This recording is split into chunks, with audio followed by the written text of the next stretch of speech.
Here we go again. Familiar na familiar ang mga pinaggagawa ng mga antay. Ginawa nyo na rin to kay Tatay Digong eh. Wala na bang iba Wala na bang ibang strategy? Di ba? Buti pa ako pagwapo ng pagwapo. Vice President Sara Duterte is urged to release her statements of assets, liabilities, and net worth, or SALN, from her time as Davao City Mayor, as well as her current post as the second highest official of the country.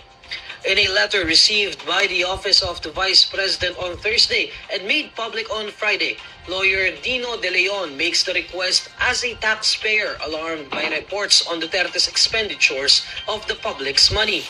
De Leon adds this is in line with the Republic Act No. 6713, or the Code of Conduct and Ethical Standards for Public Officials and Employees. The lawyer emphasizes that Duterte's SALN must be made available for public scrutiny. He adds that the public also has to know the financial and business interests of her spouse and underage children. Lawmakers from both chambers of Congress have questioned the need for confidential funds of both the OVP and the Department of Education, which Duterte heads. The Vice President's confidential funds during her time as Davao Mayor were also put under scrutiny. Inquirer.net has reached out to the OVP for a comment, but it has yet to receive a response. Char, sigurista yon? Naniniguro din, no? Hanep eh, no? Di ba? Ba't di niya na lang sa lahat? Bakit si VP Inday Sara pa? Di ba? Sa lahat na. Bakit? Direct to the point talaga kayo kay VP Inday Sara in the first place. Di ba? Siya lang ba ang may confidential funds? Bakit gigil na gigil kayo? Init na init talaga kayo ngayon kay VP Inday Sara. Hindi ko mawari, no? Saan galing yung motivation? Di ba? Kasi sa totoo lang, talagang napapaghalataan mo sila eh, no? Na yung center of focus nila ngayon, si VP Inday Sara. Di ba? Imagine mo si VP Inday Sara, walang ibang ginagawa, kundi trabaho dito, trabaho doon, punta dito, punta doon, di ba? Binibisita niya yung mga lugar sa iba't ibang, di ba, mga eskwelahan sa iba't ibang bansa, no? And ang dami niyang mga activities, no? And mga ginagawa sa bansa natin. Pero itong mga hinayupak na to, di ba? Itong sila Dino, itong mga oposisyon, itong mga antay, wala din silang ibang ginawa kundi batikos ng batikos, paninira ng paninira. Di ba? Halungkatan ng mga kung ano-anong pinanghahalungkat.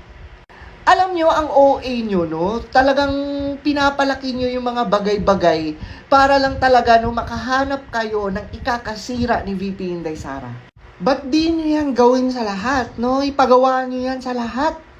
Nakakatawa talaga kayo. Kini-question nyo, di ba? And at the same time, pinaghihinalaan nyo ang isang public official na mas malinis pa sa inyo. Di ba? Pinaghihinalaan nyo si VP Inday Sara na wala man siyang bahid ng korupsyon. Wala man siyang issue ng nangurakot siya. Diba? Ilang dekada na siyang nagserbisyo. Diba? Wala naman tayong narinig na kung ano-ano. Nanapak lang ng sheriff. Diba? Pero yung performance niya, track record na nagawa niya sa Davao City, ay, iba yan, Dino, no? Kahit siguro yung ina niyo, hindi kaya yung track record ni VP Inday Sara. My God, ipagkumpul mo lahat, hindi nyo pa rin maipagkakaila na malaki ang nagawa at ginawa ni VP Inday Sara sa Davao City. Kahit sa Davao City mismo, iba, no? Kaya, sige lang, no? Push lang ng push. Push nyo lang, no? Sige pa, lahat na. Lahat na, no? Nakakatawa lang talaga mga lods. Ano na naman kaya ibabato nila sa kay Inday? Ay, nako, napaka-desperado nyo na talaga. Pero anyway, di ba, alam ko naman na walang bahid si VP Inday Sara.